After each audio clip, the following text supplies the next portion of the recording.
Hey guys! So my name is Kaylee Isom, and I am a student at St. Louis University, and I am studying to be a teacher. I am so excited to do this lesson for you guys. I wish I could do it in person, but here we are today.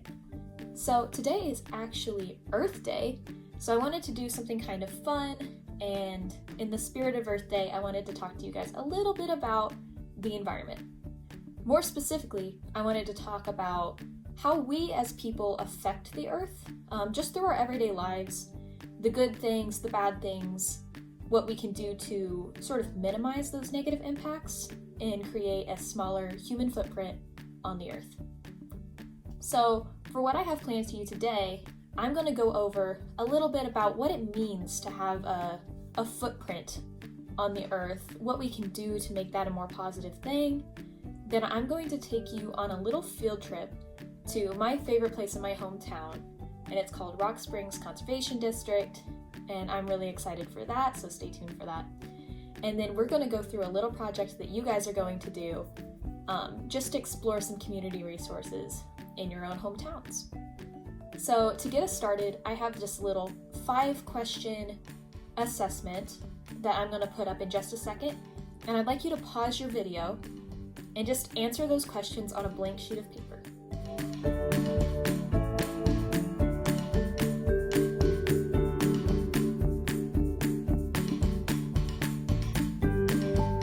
Alright, so now that you've finished your assessment, I want to talk a little bit about what it means to have a human footprint. So I don't mean the literal footprint that you leave on the ground when you're walking, but more of the sometimes negative effect that we have on the earth by just living our everyday lives. Because it's Earth Day, I have a few ideas for you of things you can do to have less of a negative impact on the earth and have a smaller footprint, which is our goal. So some of the things that you guys can do would be to recycle, to try to buy items with less plastic, go outside and do a bike ride rather than using some other resources. You can encourage your family to plant a garden, that would be good.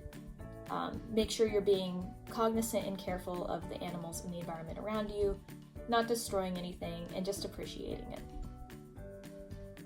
You might ask, well, why do I need to have such a small footprint? Why can't I use Earth's resources if they're around and available? And that would be because the Earth is going to continue long after us. People are going to keep being born, and they're going to need resources. So one of the things that we know about the Earth is that we do have renewable resources, but we also have non-renewable resources. I'm sure this is something that Ms. Rahman has talked about before with you guys. So some non-renewable resources would be like fuel or habitats, even trees would be a non-renewable resource unless you replant them. So if we're just really aware of what non-renewable resources we're using and we're trying our best to be as green as possible, we can actually work to lessen the human footprint on this earth. Another thing that we can do to lessen our human footprint would be to get involved with community organizations that help the environment. So I was involved this summer with a Macon County Conservation District job, which is a conservation district in my hometown that works to help the environment. I was a summer camp counselor there, and I have always loved it. And so now I'm going to take you guys on a little bit of a field trip with me to go see the conservation district, why I love it so much, and what they're doing. Welcome to Macon County Conservation District. Right now I'm at the Rock Springs Park, and it is my favorite place to be when I'm in my hometown. I love going there to fish, bike, run, hike, or just enjoy the world around me. I had the opportunity this summer to work there as a camp counselor, and I loved every second of it. It's a vital place to go in our community to help the environment and just enjoy our lives. Right here in the Nature Center, you can see this little area where Rock Springs has provided a lot of information on the plants, animals, and habitats around. This is important because visitors can come look at the information, and what we know is the more people learn about nature, the more likely they are to respect and protect it. My favorite place to go at Rock Springs is the Pine Forest. It's an amazing place to be because pine trees are not native to central Illinois. Students at University of Illinois actually planted these trees in an experiment to see if they would be able to thrive in a habitat that was not normally their own. Since then, they've provided a lot of comfort and joy for the community, as well as a habitat for a lot of the animals living here, like birds of prey. One thing that kind of made me sad when I was visiting the pine forest on our field trip was there was a lot of confetti on the ground. This tells me that people are still polluting our environment, even though we've told them not to. Another cool place that Rock Springs has to offer is the prairie. At one point, Illinois was 60% prairie land, and now it's just a measly 0.01%. Prairies are important because they're the habitat for a lot of wildflowers, which attract insects like bees. One of the things that's really cool about prairies is every year, we actually set fire to them to help enrich the soil for the prairies to grow again the next summer. Rock Springs has all of these amazing little trails through the woods. My favorite thing to do out here is to hike. It helps to clear my mind, and it's very therapeutic. I highly recommend that you try hiking somewhere around your home too. You might even find one of these little guys.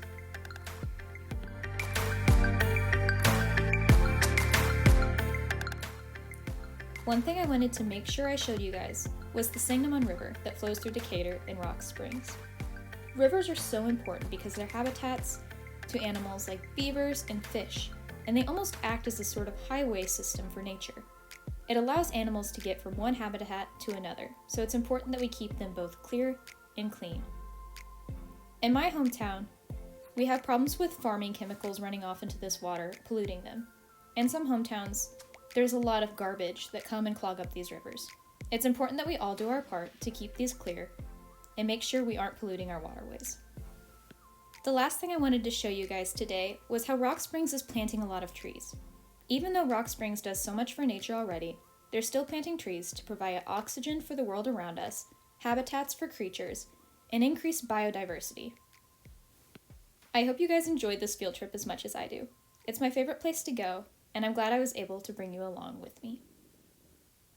Alright, I hope you guys liked that virtual little field trip, and now I wanted to talk a little bit about your own communities. So, in every community, there's usually some organization or another that works to help the environment. It's just a matter of finding them. And most of those organizations will help you volunteer, or they'll give you information on what you can do at home to also help lessen your human footprint.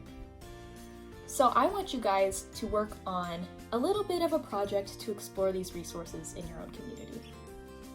What I'm going to have you do is we're actually going to make a 4-slide easy Google Slides presentation, and you're going to share it with 2 people in your class today so that they can also see some more ways they can help out around their own community and organizations in their community where they can get involved. To show you guys what I was looking for, I went ahead and made my own presentation on Macon County Conservation District at Rock Springs in Decatur, Illinois, the place where we just went and took our field trip. So what is Rock Springs really doing? We saw in the video that they've been planting trees, which will provide oxygen for the world and shelter for animals. They also provide habitats, by just being there and protecting the wildlife in our community, but also through building birdhouses and fish shelters in the ponds to protect animals from predators. The last thing they do is they educate others. This is so important because the more that someone knows about the environment, the more likely they are to work to protect it. You might be wondering why this is so important. These areas are basically the suburbs of wildlife. It gives plants and animals a place to live without worrying about pollution or deforestation. It also gives us a place to be one with nature, to run and bike, and just have fun. In organizations like this, there are so many ways to get involved. One of the things you could do would be helping with summer camp, which would be helping the counselors to watch kids and educate them about the environment. One of my friends actually volunteered doing this for over 200 hours this summer. Another opportunity would be helping with natural area restoration, where you would work to clear out the invasive species so that other species can grow and thrive in an unthreatened environment.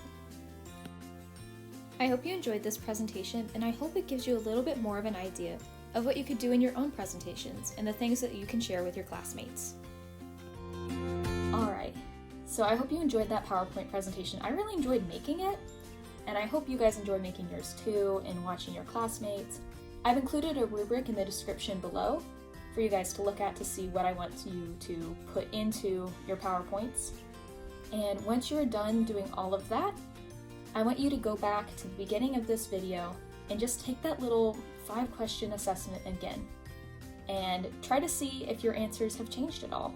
And if they have, I'm really glad. That means you're growing and you're learning, and you are well on your way to making a smaller human footprint on this earth. Thank you guys for having me. Thank you for letting me teach you today. I really enjoyed it. I know I learned something. I hope you learned something. And I just hope you have a wonderful rest of the school year.